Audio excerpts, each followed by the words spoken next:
আসসালামু আলাইকুম। আপনি কি জানেন পৃথিবীর মানচিত্রের ঠিক মাঝখানে অবস্থিত কাবা শরীফ আসলে কিসের নিচে অবস্থিত? ইসলামের ইতিহাস অনুযায়ী সপ্তাকাশের উপরে অবস্থিত ফেরেশতাদের ইবাদতগাহ বাইতুল মামুর ঠিক সোজাসুজি নিচে মহান আল্লাহ এই কাবার স্থান নির্ধারণ করেছেন। অনেকেই মনে করেন হযরত ইব্রাহিম আলাইহিসসালাম প্রথম কাবা নির্মাণ করেছেন, কিন্তু কাবার ইতিহাস তার অনেক আগে থেকে শুরু। আজ আমরা পবিত্র কোরআনের সূরা বাকারার 125 থেকে 129 নম্বর আয়াতের আলোকে জানব কাবার সে আদি ও রহস্যময় ইতিহাস। সৃষ্টির শুরুতে যখন পৃথিবীতে কোনো মানুষ ছিল না, তখন ফেরেশতারা আল্লাহর নির্দেশে বাইতুল মামুর সেই সোজাসুজি নিচে কাবার ভিত্তি স্থাপন করেন। এরপর হযরত আদম আলাইহিসসালাম পৃথিবীতে আসার পর এই ভিত্তির উপর প্রথম ঘরটি পুনর্নির্মাণ করেন। নূহ আলাইহিসসালাম এর মহাপ্লাবনের ফলে এই ঘরটি আসমানে তুলে নেওয়া হয়। বালুচাপা পরে ভিত্তিটি হারিয়ে যায়, কিন্তু সেই পবিত্র স্থানটি অম্লান ছিল। সূরা বাকারার আয়াত 125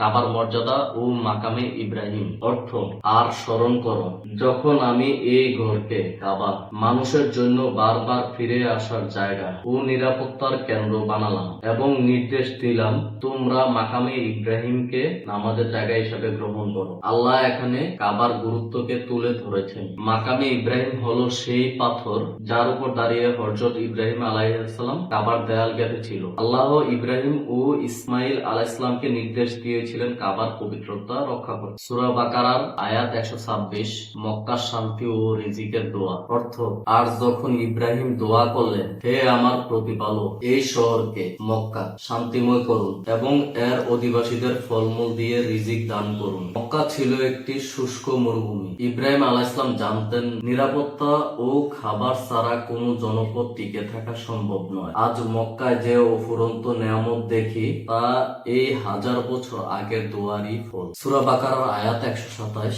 কাবা সংস্কার ও পুনর্নির্মাণ অর্থ আর স্মরণ করো যখন ইব্রাহিম ও ইসমাইল কাবা গৃহের ভিত্তিগুলো দেয়াল উঁচু করেছিলেন এবং বলেছিলেন, হে আমাদের প্রতিপালক, আমাদের পক্ষ থেকে এটি কবুল করুন। এখানে পুনর্নির্মাণ বা উন্নতি বলাটা সঠিক, কারণ ইব্রাহিম আলাইহিসসালাম নতুন ভিত্তি দেননি, বরং আদম আলাইহিসসালামের সেই পুরনো ভিত্তির উপর দেয়াল গেঁথে এর নতুন রূপ দিয়েছিলেন। কাজ শেষে তারা বিনয়ের সহিত আল্লাহর কাছে কবুল হওয়ার জন্য দোয়া করেছিলেন। সূরা বাকারা আয়াত 128 ভবিষ্যৎ প্রজন্মের দোয়া অর্থ হে আমাদের রব, আমাদের উভয়কে আপনার একান্ত অনুগত করুন এবং আমাদের বংশধরদের মধ্য থেকে আপনার এক অনুগত জাতি তৈরি করুন। নির্মাণ কাজ শেষে তারা শুধু তাদের নিজেদের কথা ভাবেনি, বরং কিয়ামত পর্যন্ত তাদের বংশ যেন মুমিনরা জন্ম নেয় সে দোয়া করেছেন। সূরা বাকারার 129 নম্বর আয়াতে শেষ নবীর আগমন দোয়ার ফসল অর্থ হে আমার পালনকর্তা, তাদের মধ্য থেকে তাদের একজন রাসূল পাঠান,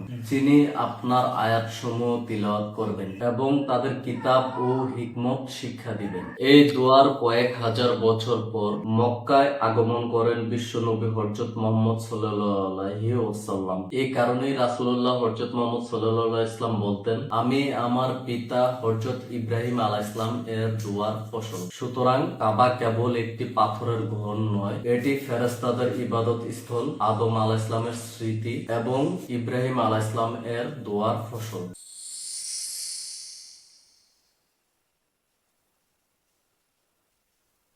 এই ধরনের ইসলামিক ভিডিও পেতে মিসবাহ উম্মাহ চ্যানেলটি সাবস্ক্রাইব করে আলোর পথের সঙ্গী হন।